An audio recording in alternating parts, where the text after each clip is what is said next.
Hello everyone, welcome back to online study. आज हम इस वीडियो में बात करेंगे टॉपिक वाइज सीरीज़ में डे 22, जिसमें आपको एक और टॉपिक दिया जा रहा है आवर्त सारणी। और आई होप कि फ्रेंड्स इससे पहले के बाकी के सभी वीडियोस को आपने देख रखा हो।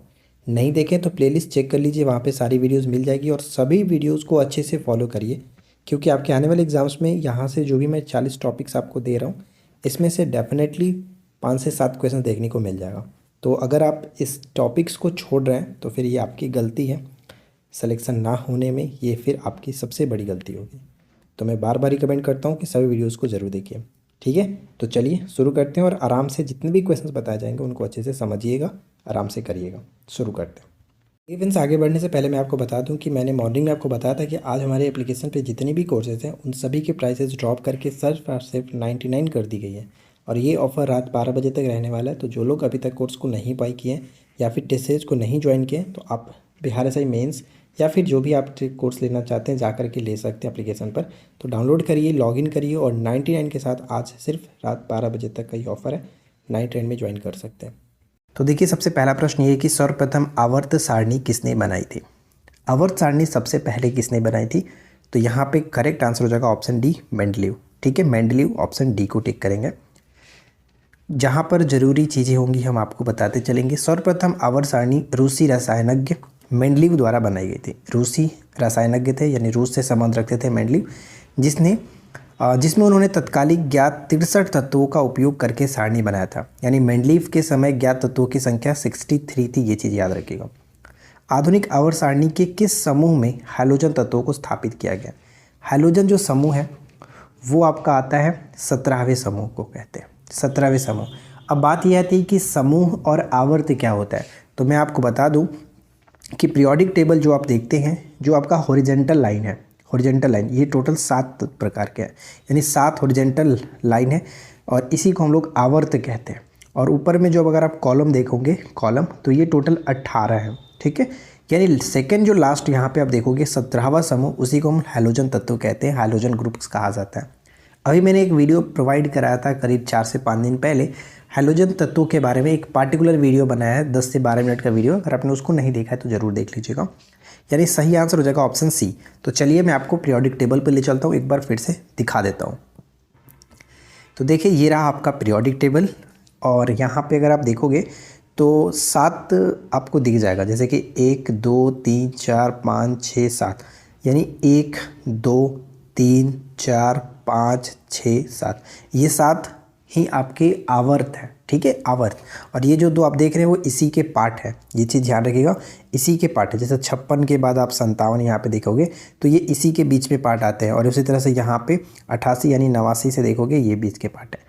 तो इसको आप छोड़ो, मैं आपको बता रहा हूँ वो जो देखिए, तो ये टोटल 7 प्रकार के आवर्त होते हैं। और ये अगर आप काउंट करोगे, जो कॉलम हम जिसको कहते हैं, ये टोटल 18 है। और हैलोजन ग्रुप इसके अंतर्गत आता है। Fluorine, chlorine, bromine, iodine, statin, ये सभी के सभी हैलोजन ग्रुप है। आप यहाँ पे इसको ध्यान रखिएगा, ये 17वां ग्रुप होता है हैलोजन का। ठीक है, या फिर इसको 7A के नाम से भी जाना जाता है। पुराने में 7A कहा जाता है, लेकिन अब इसको 17वां ग्रुप कहा जाता है। तो ये ध्यान रखिएगा। तो इस चीज़ को मैं आपको एक एक करके, जहाँ भी जो क्वेश्चंस आएंगे पीरियोडिक टेबल से रिलेटेड, जो भी चीज़ समझाना होगा मैं पीरियोडिक टेबल दिखा करके आपको समझा दूंगा।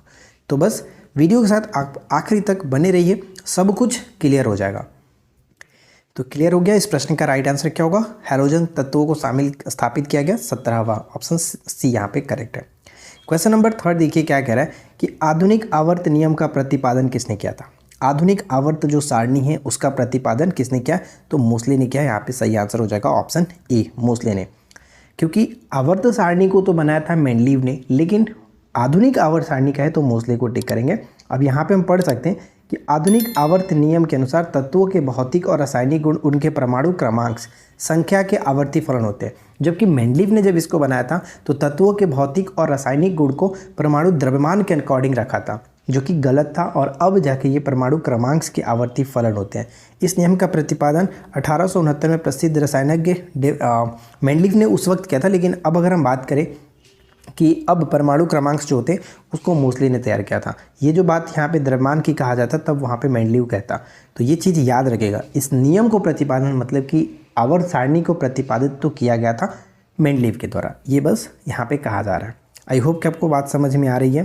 आधुनिक आवर्त सारणी कहा जाए तो फिर मोस्ले को टिक करना है। अष्टक नियम को किसने प्रतिपादित किया? तो ध्यान रखिए, अष्टक नियम को न्यूलैंड्स ने प्रतिपादित किया था। न्यूलैंड्स का अष्टक नियम, ऑप्शन ए होगा राइट आंसर। पृथ्वी पर सर्वाधिक मात्रा में पाई जाने वाले धातु कौन सी है? ध्यान दीजिएगा, यहाँ पे प्रश्न में धातु है, कहीं कहीं प्रश्न आपको देखने को मिलेगा कि सर्वाधिक तत्व कौन सा है। अगर धातु मिले तो फिर वहाँ पे एल्यूमिनियम को टिक करेंगे, लेकिन अगर तत्व कहा जाए कि सर्वाधिक तत्व कौन सा है तो फिर हम वहाँ पे ऑक्सीजन को टिक करेंगे। तो दोनों चीज़ ध्यान से समझ लीजिए, क्वेश्चंस में धातु कहे तो एल्यूमिनियम हो जाएगा, तत्व कहे तो ऑक्सीजन हो जाएगा। तो फिलहाल राइट आंसर डी को टिक करेंगे।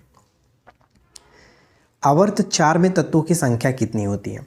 देखिए, जो आपने पीरियोडिक टेबल देखा तो इसमें एक हाइड्रोजन होता है, दूसरा हीलियम होता है। फर्स्ट में 2 होता है, 2, 8, 8, 18 इस तरह से आपका बढ़ता जाता है। यानी पहले आवर्त में तत्वों की संख्या 2 होता है, दूसरे में 8 होता है, तीसरे में भी 8 होता है, चौथे में 18, पाँचवें में भी 18, इस तरह से आपका बढ़ता जाएगा। तो यहाँ पे करेक्ट आंसर हो जाएगा ऑप्शन बी 18। ठीक है, 18। चलिए आगे बढ़ते। नेक्स्ट प्रश्न, आवर्त सारणी में चलिए मैं आपको एक बार दिखा देता हूँ ताकि आपको समझ में आ जाए। देखिए, अगर हम बात करें तो पहला आवर्त आपका ये है, इसमें कितने तत्व हैं? 2, 1 और 1, 2। दूसरे आवर्त की बात करें तो इसमें देखिए 8 होंगे, 1, 2, 3, 4, 5, 6, 7, 8। दूसरे आवर्त में, पहले आवर्त में 2 होगा, दूसरे में 8 होगा, तीसरे में भी 8 होगा क्योंकि ये सेम आप देख रहे हैं यहाँ पे। चौथे में अगर आप काउंट करोगे तो टोटल 18 आएंगे, चौथे में 18, पाँचवें भी 18, लेकिन छठे में 57 के बाद देखिए आपका 58 से यहाँ से स्टार्ट हो जाएगा, तो ये कुल मिलाकर के आपका 32 हो जाता है। तो इस तरह से ध्यान रखिएगा, 2, 8, 8, 18, 18, 32, 32 इस तरह से जाता है। ठीक है, यानी पहले में 2, दूसरे में 8, तीसरे में 8, चौथे में 18, पाँचवें में 18। तो ये याद रखना, और यही प्रश्न आपसे पूछा जाता है, टोटल कितने होते हैं? 18 होते हैं चौथे में। ठीक है, क्लियर रहेगा। अब देखिए क्वेश्चन नंबर 7 क्या कह रहा है कि आवर्त सारणी में एक ही समूह या फिर वर्ग, समूह या वर्ग मतलब क्या हुआ? समूह या वर्ग, समूह जो ऊपर का जो हमारा वर्टिकल लाइन है उसको कहते हैं, यानी अगर पीरियोडिक टेबल का जो वर्टिकल लाइन है उसको वर्ग या फिर समूह कहा जाता है। तो यहाँ पे यही कह रहा है कि एक ही समूह या फिर वर्ग के तत्वों की समान विशेषता क्या है? समान विशेषता ये है कि बाहरी सेल में इलेक्ट्रॉन जो होते हैं वो समान होते हैं, यानी बाहरी सेल में इलेक्ट्रॉन एक समान होते हैं। तो यहाँ पे ऑप्शन ए हो जाएगा करेक्ट आंसर। देखिए, यहाँ पे पढ़ सकते हैं कि आवर्त सारणी में एक ही समूह के तत्वों में एक समान इलेक्ट्रॉनिक कॉन्फ़िगरेशन होता है, जिसका अर्थ है कि उनके पास समान बाहरी इलेक्ट्रॉन, और इन बाहरी इलेक्ट्रॉनों को वैलेंस इलेक्ट्रॉन कहा जाता है, संयोजी इलेक्ट्रॉन कहा जाता है। ठीक है, इन वैलेंस इलेक्ट्रॉनों का उपयोग अन्य तत्वों के साथ रासायनिक बंध बनाने के लिए किया जाता है, जिसे हम लोग संयोजकता के नाम से भी जानते हैं, वैलेंस इलेक्ट्रॉन कहा जाता है। अगला प्रश्न है कि जब हम आवर्त सारणी में समूह वर्ग में नीचे जाते हैं तो क्या होता है? यानी ऊपर से अगर हम नीचे की तरफ जा रहे हैं तो क्या होगा? आवर्त सारणी में वर्ग में नीचे की ओर जाते हैं, नीचे की ओर अगर हम जा रहे हैं तो क्या होगा? यहाँ पे बात करेंगे कोषों की संख्या घट जाती है, यहाँ पे सही आंसर हो जाएगा, नीचे जा रहे हैं ना, नीचे जाएंगे तो बढ़ जाएगा, कोषों की संख्या बढ़ जाती है, ऑप्शन सी होगा, कोषों की संख्या बढ़ जाती है, क्योंकि परमाणु जो कि आकार बढ़ता है तो कोषों की संख्या जो कि बढ़ जाती है। राइट, तो ये चीज़ याद रखिएगा। नेक्स्ट प्रश्न हमारा बनता है कि निम्नलिखित में से कौन सी एक क्षार धातु है? क्षार धातु जो होता है वो एल्कली मेटल, जिसको इंग्लिश में कहते हैं अल्कली मेटल। पहला जो वर्ग है, पहला वर्ग, उसको हम लोग क्षार धातु के नाम से जानते हैं, और यहाँ पे सोडियम, पोटासियम, लिथियम ये सभी के सभी आपका हो जाएगा क्षार धातु अल्कली मेटल। यहाँ पे हम पढ़ सकते हैं अच्छे तरीके से, उसके बाद मैं आपको मैप दिखाऊंगा, यानी कि पीरियोडिक टेबल वाला चीज़ दिखाऊंगा। देखिए समझिए ध्यान से कि आवर्त सारणी में एस ब्लॉक के वर्ग में, वर्ग 1 में, अब एस ब्लॉक क्या है वो मैं आपको समझा देता हूँ, उसके बाद मैं आपको ये चीज़ दिखाऊंगा। ठीक है, चलिए मैं आपको सबसे पहले एस ब्लॉक के वर्ग 1 में हाइड्रोजन को छोड़कर के अन्य 6 तत्वों को क्षार धातु कहा जाता है। तो सबसे पहले हम चलते हैं पीरियोडिक टेबल पे। देखिए यहाँ पे ध्यान दीजिएगा, प्रश्न में क्या कह रहा था कि क्षार धातु यानी अल्कली मेटल कौन सा है। अगर आप रंग पे देखोगे तो ये आपका टोटल दिखेगा, ये वाला सेक्शन, ये वाला सेक्शन। ठीक है, तो यहाँ पे क्या कह रहा था कि ग्रुप 1 यानी वर्ग 1 में हाइड्रोजन को छोड़ करके, इसका कलर देखिए ये अलग है, ठीक है, इसका कलर अलग है, बाकी जो लाइन आप देख रहे हैं इसमें से अलग है। तो इसको छोड़ करके, हाइड्रोजन को छोड़ करके बाकी जो 6 तत्व 1, 2, 3, 4, 5, 6, ये जो 6 तत्व होते हैं इनको हम लोग क्षार धातु के नाम से जानते हैं। ये बात समझ में आई। और अगर हम बात करें कि S block, P block, D block, F block क्या होता है, तो देखिए जो एस ब्लॉक है आपका टोटल ये होता है एस ब्लॉक, ठीक है, एस ब्लॉक इसको कहते हैं। ये जो आपका होता है ये पी ब्लॉक होता है, यहाँ से लेकर के यहाँ तक आपका जो पी ब्लॉक हो जाता है, ये आपका टोटल डी ब्लॉक हो जाता है, ये डी ब्लॉक है। और उसी तरह से नीचे वाला जो सेक्शन आप देखेंगे उसको हम लोग एफ ब्लॉक के नाम से जानते हैं। तो ये चीज़ आपको याद रखना है, ठीक है। लेफ्ट में एस ब्लॉक है, राइट साइड में अगर टोटल देखें तो वो आपका पी ब्लॉक आ जाएगा, बीच वाला जो सेक्शन है वो डी ब्लॉक के अंतर्गत आता है और नीचे वाला सेक्शन एफ ब्लॉक के अंतर्गत आता है। तो ये सब कुछ याद होना चाहिए, तब आपको प्रॉपर तरीके से आप क्वेश्चंस को फाइंड आउट कर सकते हो। तो हम कहाँ थे, इस ब्लॉक के वर्ग 1 में हाइड्रोजन को छोड़कर अन्य 6 तत्वों को क्षार धातु कहा जाता है। ऐसे भी पूछा जा सकता है कि कितने क्षार धातु हैं, तो 6 क्षार धातु हैं, कौन कौन सी, तो आवर्त सारणी में तत्व lithium, sodium, potassium, rubidium, caesium और फ्रांसियम के समूह को क्षार धातु एल्कली मेटल कहते हैं। यह समूह आवर्त सारणी में इस ब्लॉक में स्थित होता है। इस ब्लॉक में क्षार धातुएं समान गुण वाली होती है, ये सभी मुलायम, चमकदार और मानक ताप पर उच्च अभिक्रियाशील होती है तथा कोमलता के कारण एक चाकू से आसानी से काटी जा सकती है। कई बार आपने क्वेश्चन ये देखा होगा, पूछा जाता है कि कौन सी धातु चाकू से आसानी से काटी जा सकती है, तो नॉर्मली हम सोडियम को जानते हैं, लेकिन एनटीपीसी का जो एग्ज़ाम्स हुआ था पिछले, मतलब ये जो सिलेक्शन हुआ था, हम लोग का जो सिलेक्शन हुआ उसी में खास करके मेरे शिफ्ट में ये क्वेश्चन आया होता कि बताइए कि निम्नलिखित में से कौन से जो तत्व है जिसको आसानी से चाकू से काटा जा सकता है, तो उसमें ऑप्शंस में लिथियम भी था, सोडियम भी था और पोटासियम भी था। तो ये चीज़ आपको याद रखना है कि लिथियम, सोडियम और पोटासियम ये तीनों को चाकू से आसानी से काटा जा सकता है। बाकी भी मुलायम होते हैं, लेकिन ये खास करके चाकू से आसानी से काटे जा सकते हैं। तो ये चीज़ याद रखेंगे, ठीक है। चूँकि ये शीघ्र अभिक्रिया करने वाले हैं, अतः वायु तथा इनके बीच की रासायनिक अभिक्रियाशीलता को रोकने के लिए इन्हें तेल में रखा जाता है। तो आपको पता होगा कि सोडियम जो है इसे हमेशा केरोसिन तेल में रखा जाता है, क्योंकि वायु के संपर्क में आने पर ये बहुत जल्दी से तीव्रता से जलने लगता है, इसलिए इसको हमेशा केरोसिन तेल में डुबा करके रखा जाता है। तो ये बहुत सारी चीज़ें होती हैं जो कि आपको जाननी है। तो जहाँ जो चीज़ बताना होगा मैं आपको एक्सप्लेन करता चलूँगा। तो बस वीडियो के साथ आप आखिरी तक बने रहिए। ये अब तक का लाइफ का सबसे बेस्ट आपका पीरियोडिक टेबल होने वाला है। उत्कृष्ट गैसों की इलेक्ट्रॉन बंधुता कितनी होती है? उत्कृष्ट गैसों की इलेक्ट्रॉन बंधुता, अब देखिए उत्कृष्ट गैस क्या होता है, नोबेल गैस क्या होता है, इनर्ट गैस जिसको इंग्लिश में कहते हैं क्या होता है। तो बातम जो आप देख रहे हैं 18वां समूह, 18वें समूह के यानी सबसे लास्ट वाला जो वर्ग है उसमें जितने भी एलिमेंट्स रखे गए उनको सभी को मिलाकर के उत्कृष्ट गैस कहा जाता है। और इनकी इलेक्ट्रॉन बंधुता लगभग 0 के बराबर होता है, यानी ऑप्शन ए हो जाएगा सही आंसर, 0 के बराबर होता है। तत्वों का पहले वर्गीकरण किसने किया था? तो तत्वों का सबसे पहले वर्गीकरण डेबरेनर ने किया था। यहाँ पे डी हो जाएगा, डेबरेनर ने किया था। तत्वों के वर्गीकरण से संबंधित त्रिक का नियम का प्रतिपादन किसने किया? त्रिक का नियम का प्रतिपादन, अष्टक नियम होता है, त्रिक का नियम होता है, तो त्रिक के नियम यहाँ पे डेबरेनर ने ही दिया था, यहाँ पे ऑप्शन बी होगा। और न्यूलैंड्स ने अष्टक नियम दिया था, न्यूलैंड्स ने अष्टक नियम दिया था। ये क्वेश्चंस दोनों हमेशा आते रहते हैं, दोनों को याद रखिए। इसके बाद नेक्स्ट प्रश्न है कि तत्वों के वर्गीकरण से संबंधित अष्टक नियम का प्रतिपादन किसने किया? तो अब मैं इसका राइट आंसर नहीं बताऊंगा, 13 का करेक्ट आंसर आप खुद कमेंट करके बताइए क्या होगा, मैंने आपको बताया। तत्वों के भौतिक और रासायनिक गुण इनके परमाणु भारों के आवर्त फलन होते हैं। यह नियम किसने दिया था? परमाणु भारों के, अभी हम जानते हैं परमाणु क्रमांक के फलन होते हैं जो कि मोसले ने दिया था, और परमाणु भार जो सबसे पहले मेंडलीव ने बनाया वो था आपका। तो 14 का यहाँ पे सही आंसर ऑप्शन ए बनेगा, मेंडलीव ने। आधुनिक आवर्त सारणी में तत्वों को व्यवस्थित किया गया किस तरह से? आधुनिक आवर्त सारणी में तत्वों को व्यवस्थित किया गया किस तरह से? तो अभी जस्ट हमने देखा ना कि उनके परमाणु क्रमांक के फलन होते हैं, तो बढ़ते हुए परमाणु संख्या पर, ऑप्शन डी होगा, परमाणु संख्या पर, ऑप्शन डी। अक्रिय तत्व किस समूह के सदस्य हैं? यानी अक्रिय तत्व, अक्रिय गैस, उत्कृष्ट गैस, इनर्ट गैस किस में आते हैं? तो भी जस्ट हमने देखा था कि लास्ट वाला जो समूह है 18, वर्ग 18 के अंतर्गत, यानी इसको हम लोग किस नाम से जानते हैं? शून्य समूह के नाम से जाना जाता है, ऑप्शन ए होगा, शून्य समूह। क्षार धातुओं को आवर्त सारणी के किस समूह में रखा गया? क्षार धातुओं को आवर्त सारणी के किस समूह में रखा गया? तो सबसे पहला फर्स्ट का ए हो जाएगा, फर्स्ट का ए, क्षार धातुओं को किस में रखा गया? फर्स्ट के ए के अंतर्गत, ऑप्शन ए, ठीक है। आगे देखते हैं। किस समूह के तत्वों को सिक्का धातु कहा जाता है? किस समूह के तत्वों को सिक्का धातु कहा जाता है? तो समूह 11 या फिर हम इसे कहते हैं फर्स्ट का बी, आई का बी ही कहा जाता है, या फर्स्ट आई नहीं होता, फर्स्ट होता है, फर्स्ट सेकंड थर्ड इस तरह से। तो फर्स्ट का बी जो है उसको कहते हैं। मैं आपको आवर्त सारणी भी दिखा देता हूँ ताकि आपको समझ में आ जाए।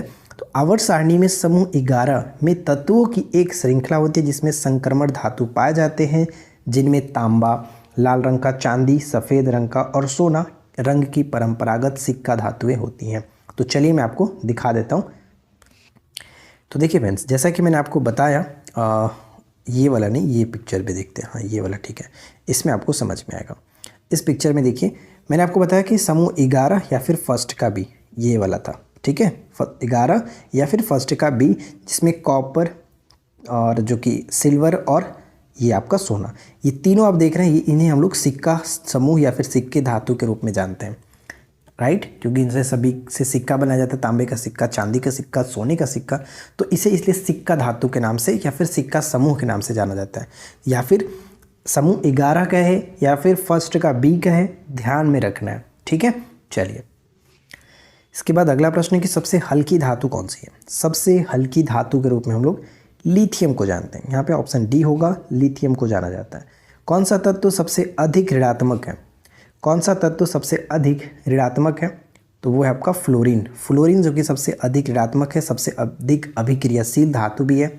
पृथ्वी पर सबसे अधिक मात्रा में पाए जाने वाला धातु कौन सा है? ऊपर मैंने आपको बताया था ना, धातु और तत्व कहा जाए तो धातु मतलब एल्यूमिनियम और तत्व मतलब ऑक्सीजन। तो फिलहाल बी यहाँ पे सही आंसर बनेगा। आगे देखते हैं, संक्रमण तत्व की विशेषता क्या होती है, यानी संक्रमण तत्व जो है किस ब्लॉक में देखने को मिलेगा? तो संक्रमण तत्व डी ब्लॉक के अंतर्गत आपका आता है। डी ब्लॉक के अंतर्गत अभी जस्ट हमने जो सिक्का धातु वाला में देखा, जैसे कॉपर, Ag, Au, ये सब संक्रमण धातु के अंतर्गत ही आते हैं, डी ब्लॉक के अंतर्गत ही आते हैं। ऑप्शन ए होगा। प्रत्येक आवर्त का अंतिम सदस्य होता है। प्रत्येक आवर्त का, ध्यान दीजिएगा, अब यहाँ पे समझना है, जो मैंने आपको पीरियोडिक टेबल दिखाया, लास्ट में क्या बताया था, लास्ट में जितने भी तत्व आपको देखते वो इनर्ट गैस, उत्कृष्ट गैस, निष्क्रिय गैस है। तो प्रश्न में क्या कह रहा है कि प्रत्येक आवर्त का अंतिम सदस्य, यानी पहले अगर आवर्त हम देखें तो आवर्तों की संख्या 7 है। तो यहाँ पर और यहाँ पर क्या हो गया, ये आपका पहला और अंतिम, पहला और अंतिम, यहाँ पे अंतिम, तो अंतिम वाला क्या है, निष्क्रिय गैस, ठीक है, समझ में आ रहा है, निष्क्रिय गैस, ऑप्शन सी हो जाएगा। इसके बाद नेक्स्ट है कि प्रत्येक आवर्त का प्रथम सदस्य होता है। प्रत्येक आवर्त का प्रथम सदस्य क्या देखते हैं हम लोग, जो कि ये आपका और ये लास्ट वाला, ठीक है, लास्ट वाला। तो हमने हाइड्रोजन को छोड़ करके बाकी सब क्षार धातु के बारे में बात किया था। तो एक क्षार धातु होते हैं, ठीक है, एक क्षार धातु होते हैं। यहाँ पे करेक्ट आंसर क्या बनेगा, ऑप्शन प्रत्येक आवर्त का प्रथम सदस्य आपका क्षार धातु होता है, ऑप्शन ए बिल्कुल सही आंसर है। और अंतिम सदस्य निष्क्रिय गैस। निम्न में से किस तत्व में न्यूट्रॉनों की संख्या 0 होती है? बताइए कि किस तत्व में न्यूट्रॉनों की संख्या जो होती है 0 होती है? तो वो आपका सबसे पहला हाइड्रोजन जो है, इसमें न्यूट्रॉन की संख्या 0 होती है, ऑप्शन सी।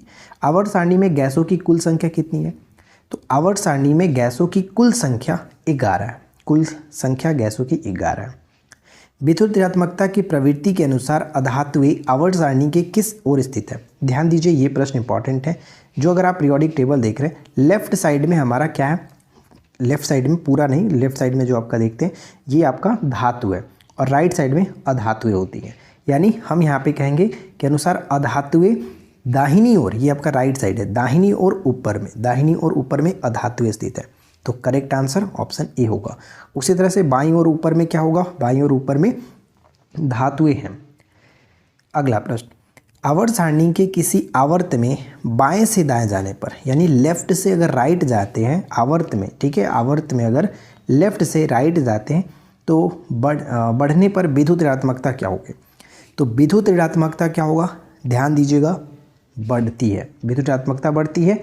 लेकिन अगर प्रश्न में कहा जाता है कि आवर्त सारणी में किसी आवर्त में बाएं से दाएं जाने पर धात्विक गुण क्या होता है, तो एक तरफ तो आपका लेफ्ट साइड में धातु होता है, दूसरे साइड में अधातु होता है। यानी लेफ्ट साइड में मेटल है और नन साइड में नन मेटल है। तो अगर मेटल से नन मेटल की तरफ बढ़ रहे हैं तो धात्विक गुण तो घटता है, ये चीज़ ध्यान रखिएगा, लेकिन विद्युत ऋणात्मकता बढ़ती है। यहाँ पे ऑप्शन बी बिल्कुल सही होगा। आई होप कि आपको समझ में आ रहा होगा। नेक्स्ट प्रश्न है कि मेंडलीव के आवर्त सारणी में कौन से तत्वों को क्षार धातु एवं हैलोजन दोनों ग्रुप में रखा गया था? क्षार धातु और हैलोजन दोनों ग्रुप में रखा गया था, वो कौन सा था? वो आपका हाइड्रोजन, ऑप्शन ए हो जाएगा हाइड्रोजन। हाइड्रोजन। नेक्स्ट उनकी किसी आवर्त में बाएं से दाएं जाने पर बढ़ने पर परमाणु के आकार में क्या होता है? बाएं से अगर हम दाएं की तरफ बढ़ रहे हैं तो परमाणु आकार क्या होता है? तो यहाँ पे कमी होता है, परमाणु आकार में कमी होता है, ऑप्शन बी हो जाएगा सही आंसर। लैंथेनाइड तत्वों का परमाणु संख्या का विस्तार कितना होता है? एक होता है लैंथेनाइड, एक होता है एक्टिनाइड। लैंथेनाइड की बात करें तो सबसे ऊपर, मतलब जो नीचे आप देख रहे हैं पीरियोडिक टेबल इस तरह से आपको देखने को मिलता है हमेशा कि बाकी 7 ऊपर दिखाया जाता है लेकिन 2 नीचे दिखाया जाता है। तो पहला जो रो होता है वो आपका लैंथेनाइड होता है, दूसरा जो होता है वो एक्टिनाइड होता है। लैंथेनाइड की बात करें तो ये आपका 58 से 71 देखने को मिलेगा, ऑप्शन डी, और एक्टिनाइड 90 से 103 तक। तो यहाँ पे डी बिल्कुल सही आंसर बनेगा। नेक्स्ट है कि एक्टिनाइड और लैंथेनाइड तत्वों को आवर्त सारणी में कहाँ पर रखा गया?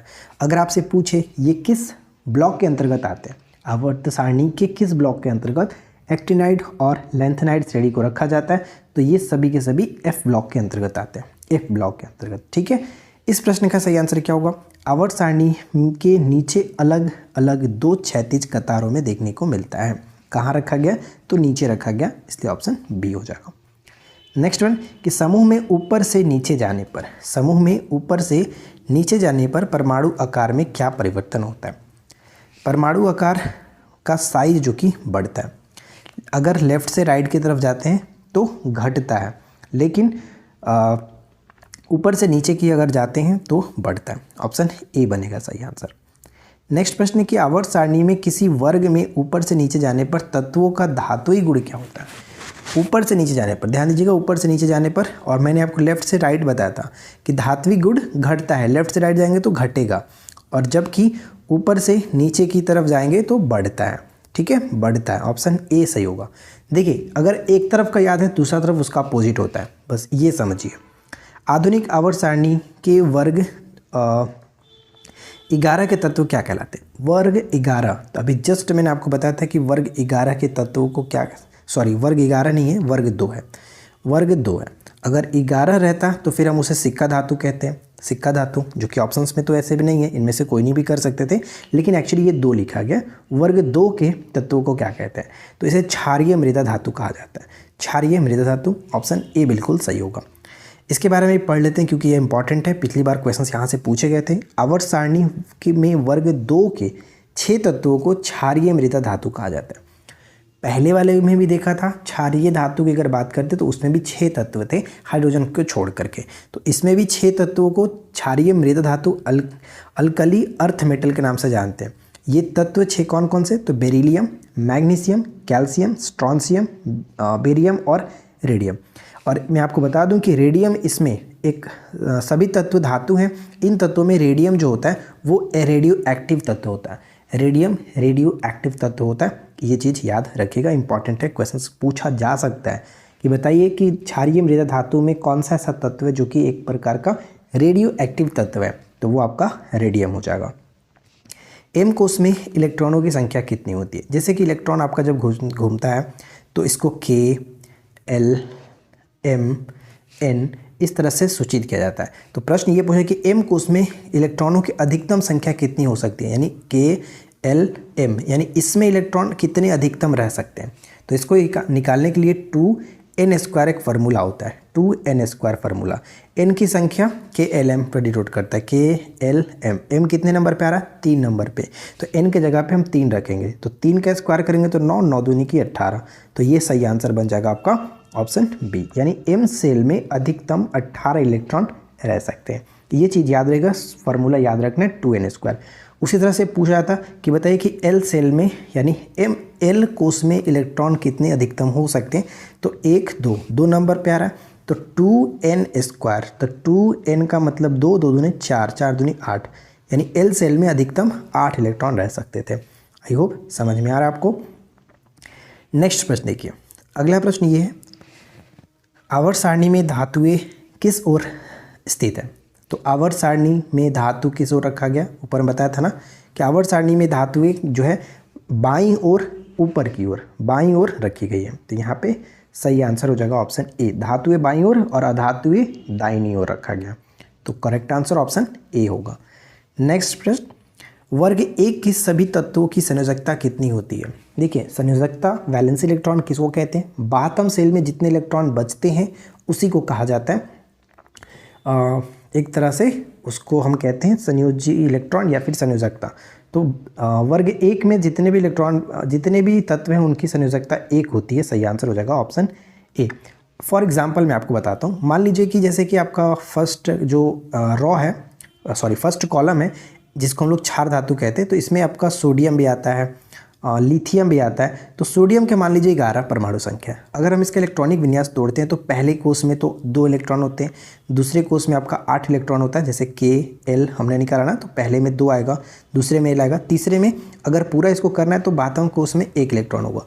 2 8 1। अभी जस्ट देखिए कि पहले वाले वर्ग में बातम यानी संयोजकता मतलब बातम कोष में जितने इलेक्ट्रॉन बचते हैं उनकी संख्या को कहते हैं। तो कितनी संख्या हो रही है? 1। तो कहने का तात्पर्य तो यही था कि वर्ग एक में सभी तत्वों की संयोजकता कितनी होती है? 1 होती है। ठीक उसे सब लिथियम को ले लीजिए। लिथियम की संख्या 3 होती है। तो सबसे पहले कोष में 2, तो लास्ट में 1 बच रहा है, 1 हो जाएगा। समझ में आया? अब यहाँ पे एक प्रश्न और बनता है कि बताइए कि कोर इलेक्ट्रॉन कितने होते हैं? अगर आपसे डायरेक्ट प्रश्न पूछा जाए कि सोडियम के कितने कोर इलेक्ट्रॉन होते हैं?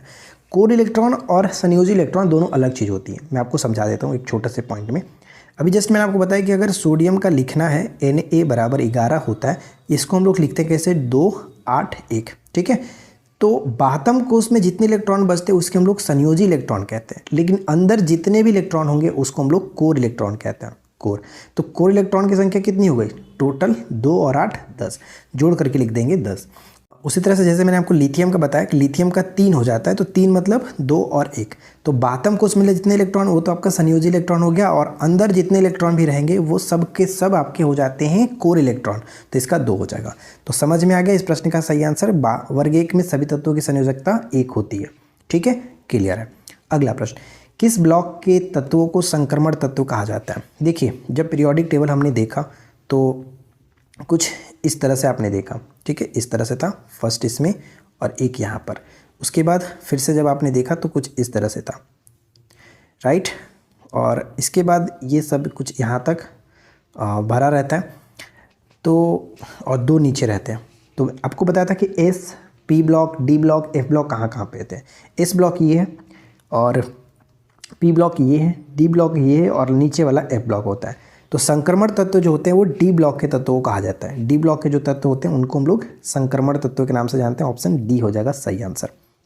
एक्टिनाइड और लैंथेनाइड तत्वों को किस ब्लॉक में रखा जाता है? तो अभी मैंने आपको बताया कि नीचे वाले जो होते हैं वो एफ ब्लॉक, वो आपका एक्टिनाइड और लैंथेनाइड है। तो ऑप्शन सी होगा। नेक्स्ट प्रश्न ये बनता है कि निम्नलिखित में से कौन सा अक्रिय गैस एक रेडियो एक्टिव तत्व भी है? तो कौन सा एक रेडियो एक्टिव तत्व है? तो रेडॉन एक प्रकार का रेडियो एक्टिव तत्व। यहाँ पे करेक्ट आंसर ऑप्शन ए हो जाएगा। अधातुओं में से एकमात्र धातु जो कि द्रव अवस्था में पाया जाता है। धातुओं में एकमात्र धातु जो द्रव अवस्था में होता है वो है पारा, लेकिन अधातु की बात करें तो वहाँ पे ब्रोमीन हो जाएगा। Option D, bromine. नेक्स्ट, कि आवर्त सारणी के एक ही वर्ग के तत्वों की संयोजी इलेक्ट्रॉन और संयोजकता क्या होती है? एक ही वर्ग के जो एक ही वर्ग है उसमें संयोजी इलेक्ट्रॉन कितने होते हैं? सबके तो बराबर ही होते हैं ना, सबके समान होते हैं, यानी ऑप्शन ए हो जाएगा समान। आवर्त सारणी के अंतिम वर्ग यानी वर्ग 18 के तत्वों के बाहरी कक्षा में इलेक्ट्रॉनों की संख्या कितनी होती है? तो ये पूरे भरे होते हैं। मैंने पूरा बताया था आपको कि लगभग 0। तो यहाँ पे पूरे भरे होते हैं, तो क्या होगा? टोटल होता है, पूरी तरह से भरा रहता है, 8 पूरा भरा रहता है। ऑप्शन डी हो जाएगा। नेक्स्ट है कि आवर्त सारणी में बाएं से दाएं जाने पर तत्वों में की निम्नलिखित में से किसकी वृद्धि होती है? तो देखिए, लेफ्ट साइड तो धातु है, राइट साइड में अधातु है। अगर धातु से अधातु की तरफ बढ़ रहे हैं तो इनका क्या होगा कि अधात्विक गुण वृद्धि होता है, अधात्विक गुण बढ़ता है। यहाँ पे बी हो जाएगा सही आंसर। आयनन विभव भी बढ़ता है, यानी अगर देखा जाए तो विद्युत ऋणात्मक भी बढ़ता है। तो टोटल करेक्ट होगा ऑप्शन डी, उपरोक्त सभी। आयनन विभव भी बढ़ता है, अधात्विक गुण भी बढ़ता है और विद्युत ऋणात्मकता भी बढ़ता ही है। तो ऑप्शन डी होगा सही आंसर। नेक्स्ट, इस ब्लॉक का पहला तत्व कौन सा है? तो सबसे पहला, इस ब्लॉक का सबसे पहला तत्व वर्ग एक में सबसे पहला तत्व कौन सा है? हाइड्रोजन, तो वो आपका हो जाएगा हाइड्रोजन। ठीक है, इस ब्लॉक का पहला तत्व हाइड्रोजन। आधुनिक आवर्त सारणी में कितने आवर्त और कितने समूह हैं, तो ये बताने की ज़रूरत नहीं है अब, आई होप आपको पता ही होगा। आवर्त सारणी में बाएं से दाएं धात्विक गुण होता है। बाएं से अगर दाएं जा रहे हैं, बताइए बाएं से दाएं जा रहे हैं तो क्या होगा, धातु इधर और इधर आपका नन मेटल है। तो नन मेटल, जाहिर सी बात है कि अगर मेटल से नन मेटल की तरफ जा रहे हैं तो धात्विक गुण घटता है, यहाँ पे बी हो जाएगा, धात्विक गुण घटता है। इसके बारे में थोड़ा सा लिखा भी गया है कि आधुनिक आवर्त सारणी में किसी तत्व का धात्विक गुण आवर्त में बाएं से दाएं घटता है, लेकिन समूह में ऊपर से नीचे की ओर अगर हम जाते हैं तो फिर बढ़ता है। ठीक है, ध्यान रखेंगे, उल्टा मैंने बताया था ना कि अगर दाएं से बाएं घट रहा है तो ऊपर से नीचे बढ़ेगा। निम्नलिखित में से किसने सबसे पहले तत्वों का आवर्त सारणी वर्गीकृत किया था, तो सबसे पहले किसने किया, राइट आंसर हो जाएगा ऑप्शन ए, मेंडलीव ने किया, लेकिन आज हम वर्तमान में मोसले का जानते हैं।